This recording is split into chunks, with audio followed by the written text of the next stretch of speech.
My family caught my husband cheating with my cousin and still took his side. Imagine this, your husband is literally caught in bed with your own cousin, and instead of grabbing your bags and leaving, your entire family sits you down and tells you to be a good wife and stay. That's exactly what happened to this Reddit poster, and it gets way worse than just cheating. Stay to the end, because the way she finally gets her revenge on both her husband and her family is wild. I threw a family reunion, and by the end of the night, I'd lost everything that I thought mattered, my husband, my cousin, and my entire family. It was like watching a controlled demolition, where charges I never knew existed were detonated, and the entire architecture of my life came crumbling down. I walked in on my husband cheating with my cousin in our own home, in our own bed. But that wasn't even the most shocking part. That betrayal was a sharp, clean wound. The real, soul-crushing shock came moments later, when I exposed them, and my family, my own blood, told me I should forgive him. They looked at the rubble of my life and told me to start rebuilding with the very same man who had lit the fuse. This is the story of how I walked away from every single one of them, took back everything they were so sure I would lose, and learned that sometimes, the only way to save your life is to burn the old one to the ground. Looking back, the warning signs were there, but I was living in a beautifully constructed lie, and I wasn't ready to see the cracks in the walls. The first major crack appeared when my husband, Aston, insisted we host the family reunion that year. This was so out of character it was like watching a cat suddenly decide to enjoy a swim. In the 10 years we'd been married, he'd always treated my family gatherings like a root canal he was forced to schedule. He'd complain for weeks, then conveniently duck out with a last-minute business trip or a migraine that would miraculously vanish the moment the last car pulled out of the driveway. But this year? He was a different man. He was a whirlwind of proactive energy. He didn't just agree, he spearheaded the operation. He was on the phone with caterers, tasting samples, and arguing about the merits of salmon versus chicken. One afternoon, I found him holding up 2 tablecloth swatches, a navy and a cream, asking for my opinion with the intense focus of an architect choosing a load-bearing beam. This was a man who, a year prior, wouldn't have noticed if we'd used bedsheets as napkins. I saw this bizarre transformation and chose to see what I wanted to see, that he was finally, truly embracing my family. It was a story I told myself because the alternative was too terrifying to consider. Our life was a masterpiece of illusion. From the outside, we were the couple people envied. We had a sprawling home with big windows that looked out over a garden I adored, a successful consulting business we had built together from the ground up, and the kind of easy, comfortable life that our hard work had earned. And my cousin, Anais, had always been a central part of that picture. We grew up joined at the hip, more like sisters than cousins. She was the sun, and I was the planet that happily orbited her. She was gorgeous, magnetic, the kind of person who could walk into a silent room and leave with 10 new friends. I was the quiet, steady one, the planner, the listener. I trusted her implicitly. I loved her with a fierceness that felt elemental. And that, I see now, was my first and most profound mistake. I loved her so much I couldn't see she was capable of holding a match to my world. The reunion was meant to be a celebration of family, of connection. Instead, it became the stage where the perfect lie was publicly executed. The only other person in the audience who seemed to sense the impending disaster was my sister, Addison. She came over early to help set up and she watched Aston with the laser focus of a hawk tracking a field mouse. "Something's off with him," she whispered to me as we set out rows of sparkling wine glasses. "He's never this cheerful. It's creepy." A knot of dread twisted in my stomach, because I knew she was right. It felt like watching a stranger wearing my husband's face. But I just shrugged, arranging the glasses into a perfect pyramid. "He's just trying," I said, trying to convince us both. But deep down, a small voice whispered, "I know. I know." The first tremor that threatened to bring the whole facade down happened the moment Anais walked through the door. She was a vision in red, poured into a dress that was far more appropriate for a nightclub than a casual family lunch. It was a declaration. Her smile was blinding, a brilliant flash of white, but I realized with a jolt that it wasn't aimed at me. As she gave me a kiss that was nothing but air and gushed about how beautiful the house looked, her eyes were already darting around the room, a predator scanning for her target. And then they found him. I saw it, a tiny, private flash of pure, unadulterated excitement on Aston's face that he tried to smother a second too late. Anyone else would have missed it. But I had spent a decade memorizing that man's expressions. It was my native language. That look wasn't the warm affection you give a cousin-in-law, It was the electric, conspiratorial look you give a lover. It was a secret communicated in a split second, a spark jumping between two live wires. As the afternoon wore on, their secret became a humming, anxious energy in the room that only I seemed to feel. It was like being the only person who could hear a high-frequency alarm. There were the stolen glances over the rims of wine glasses, lasting just a beat too long. There were the whispered jokes in a corner of the living room, their heads bent close together, which would abruptly stop the second I walked up, their smiles freezing on their faces. At one point, I went into the kitchen to grab more ice and found them standing just a little too close, the air between them thick with unspoken things. Their shared laughter died as they jumped apart like guilty teenagers. Just talking about old times. Anais said, her voice a full octave higher than usual, brittle with fake enthusiasm. Remember that summer at the lake house? Aston just gave me a tight, unreadable smile that didn't reach his eyes. It was the kind of smile you use to hide a lie, a flimsy curtain pulled over a damning truth. Later, I was making my way through the crowded living room and I saw him on the patio, head bowed, smirking down at his phone. That smirk, it was private and self-satisfied. When he caught me looking, he shoved the phone deep into his pocket as if it were contraband. Just a work thing, he'd mumble when I raised an eyebrow, the same tired excuse I'd been hearing for months to explain away hushed calls he took in the other room and the glow of his phone screen late at night. Every single nerve in my body was screaming at me. My intuition wasn't just knocking at the door, it was taking a battering ram to it. But I consciously, deliberately, pushed it all down. I told myself I was being paranoid, that I was turning into a jealous, suspicious wife. This was Aston, my partner, the man I built a life with. And this was Anais, my cousin, my other half, basically my sister. Even letting myself think such a thing felt like a betrayal on my part. I chose to believe the lie because the truth was a monster I wasn't ready to face. The party reached its peak. Laughter and music bounced off the walls, a symphony of blissful ignorance. 20 of my closest relatives were eating, drinking, and celebrating, completely unaware they were standing in the middle of a minefield. I found myself needing a different serving platter, a larger one I kept on a high shelf in our master bedroom closet, what was supposed to be my sanctuary, our sanctuary. As I walked down the hall, I noticed the door, which I had left wide open, was now cracked open just a bit. A sliver of light cut across the dark hallway. I heard a low murmur, Aston's voice, and then a soft, feminine giggle that I knew as well as my own. It was Anais. A cold dread, heavy as lead, settled in my stomach. I pushed the door open, and the image that greeted me is burned into my mind forever, a permanent scar on my memory. Anais was there, her red dress slightly rumpled, leaning against my dresser. And Aston was with her. He was leaning in close, his hand resting on her arm, whispering something that made her tilt her head back and laugh, that same intimate, private laugh I had heard from the hallway. It wasn't overtly scandalous, but it was something far worse, it was intimate. It was a secret shared in our most private space. And it was happening in my bedroom, during my party, under my roof. They froze when they saw me, their faces a comical mask of shock. But beneath the shock on Aston's face, I saw something else flicker to life, a flash of pure, undiluted annoyance. He was annoyed that I had found them. That I had interrupted them.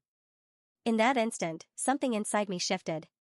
A strange, cold calm washed over me, as clear and quiet as a frozen lake. All the paranoia, all the self-doubt, all the desperate denial evaporated, replaced by an icy, diamond-hard certainty. I didn't scream. I didn't cry. I just looked at them, taking in the full picture of their betrayal. I backed out of the room, closed the door with a soft click, and walked straight back to the dining room. My hands were perfectly steady. My vision was sharp. It was as if the world had come into focus for the first time in months. I picked up a spoon and tapped it against my wine glass. The sharp, clear sound cut through the noise like a gunshot. One by one, every eye in the room turned to me. "I'm so sorry to interrupt everyone," I said, my voice perfectly clear and even, without a single tremor. "But I just found something out that I think you all need to know." I let my gaze drift over the confused faces of my aunts, my uncles, my parents, until it landed on Aston, who had just walked out of the hallway, with Anais trailing a few feet behind him like a guilty shadow. I looked right at him. "My husband, Aston, and my cousin, Anais, are having an affair." You could have heard a pin drop on the carpet. The silence that followed was absolute, a crushing weight that sucked all the air out of the room. And in that suffocating silence, I saw the one thing that broke me more than the cheating itself. Aston looked right at me, across the wreckage of our 10-year marriage, and a slow, arrogant smirk spread across his face. He wasn't sorry. He was proud. He turned to the room, to my family, and said, "It's true. I'm leaving her for an ace." The room remained silent for a moment longer, a collective stunned paralysis. My father's face was beet red, not with righteous anger at the man who had just humiliated his daughter, but with sheer, selfish embarrassment over the public scene. My mother looked like she was about to faint, her hand fluttering to her chest. I stood there, a statue in the center of the storm, waiting for the cavalry. I waited for my family to rush to my side, to form a protective wall, to yell at the two people who had just publicly destroyed me. But that is not what happened. The shock in the room didn't curdle into support for me. It curdled into something much, much uglier: judgment. And to my horror, it was all aimed squarely at me. After Aston and Anais made their grand, triumphant exit, my mother grabbed my arm and pulled me into the study. My father and a few of my aunts followed, their faces grim and disapproving. I realized with a sickening lurch that this wasn't an intervention for the cheaters. It was an intervention for me. "Sophia, you need to be rational," my mother started, her voice shaking with what I thought was sympathy, but I now recognized as agitation. "Marriage is a sacred covenant. You don't just throw 10 years away because of one mistake." A mistake? They were calling this a mistake. It was like calling a planned arson a slip-up with a match. My aunt chimed in, her arms crossed. "He's a good man, Sophia. A good provider. Men can be weak, it's in their nature. But he loves you. You have a business, a life together. You have to fight for it." My own father, the man who was supposed to be my protector, just stood there, looking at me with profound disappointment. "You handled that terribly," he mumbled, staring at his shoes. "You made a scene.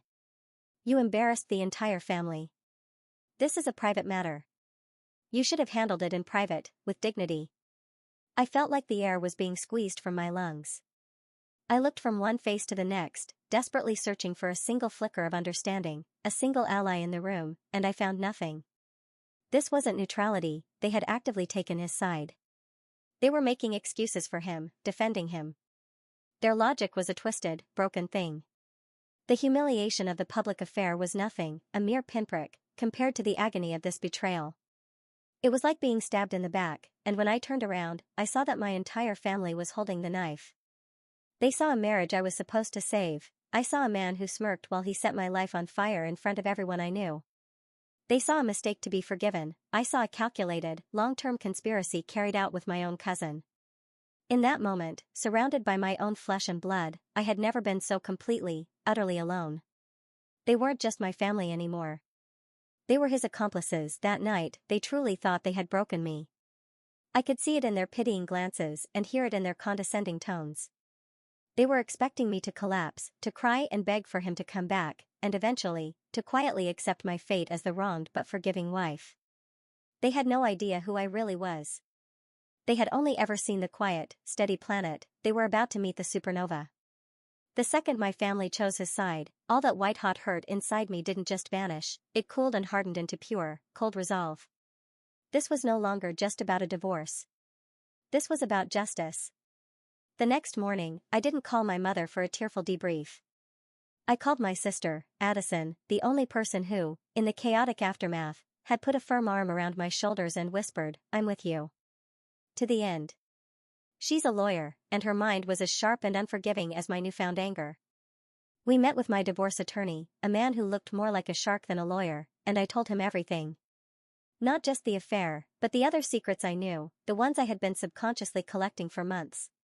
Aston thought he was so clever, but he was arrogant, and arrogance makes you sloppy. For years, he'd been skimming money from our shared business, creating fake invoices for phantom contractors and funneling the cash into a secret account. I'd first suspected it months ago, when our profit margins didn't add up. That suspicion was a nagging little thread, and I had started pulling on it, quietly collecting bank statements and cross-referencing payments. I had a folder full of proof. But that wasn't all. Aston had a nasty gambling problem, a secret vice he conveniently shared with my own father. They had a weekly high-stakes poker game, and I knew from my father's stressed-out complaints that Aston was in deep, spiraling debt to some very dangerous people. This was my leverage. My first move wasn't against Aston, it was against my father. I went to his house. He immediately started yelling about family loyalty, about how I was tearing everyone apart. I let him rage. When he was done, I looked him right in the eye and said, "Aston is threatening to expose your dirty little secrets about the poker games if I fight him on the divorce settlement. So you have a choice to make. You need to decide who's more dangerous to you right now, him or me." He completely fell apart. All the bluster drained out of him, and he gave me everything I needed: names, dates, and the amounts Aston owed. Armed with irrefutable proof of corporate fraud and my father's terrified confession about the gambling debts, my lawyer went to war. We filed an emergency motion and froze every single one of our joint assets before Aston even knew what was happening. He went to withdraw money from his secret account and found it locked. We initiated a full forensic audit of the business he thought he was going to simply take from me. So when he was served divorce papers at the little apartment he was sharing with an ace, he was also served with a notice of an impending criminal investigation for fraud. And an ace? The woman I had loved like a sister? The moment she was served with a subpoena and faced with the possibility of being charged as an accomplice, she sang like a canary. She gave a full deposition, spilling every single detail of their schemes to save herself. Aston was utterly ruined. He lost the business, his reputation, and found himself buried under a mountain of legal fees and gambling debts he could no longer pay. My family, the ones who told me to forgive the good man, could only watch in stunned, horrified silence as that good man was exposed as a common thief and a degenerate gambler. I walked away with the business, now 100% mine and more profitable than ever, our beautiful home, and most importantly, my dignity, fully intact. It's been a year. My life is new, and it is peaceful. The silence from my parents and the rest of the family who sided with him is a relief, like the quiet after a long and painful fever has broken. Every now and then, I get a long, rambling email from Aston, filled with pathetic apologies about how he made the biggest mistake of his life. I never reply. I just delete them. They all told me a marriage was sacred, something to be preserved at all costs. But I learned that self-respect is a hell of a lot more sacred. They wanted me to forgive a mistake, but I chose to burn a betrayal to the ground and dance on the ashes. And I have never regretted it for a single second. If you want to hear more stories about finding your strength after betrayal, make sure to subscribe for more. Share this story and like. Also tell us where you are watching from and what time it is.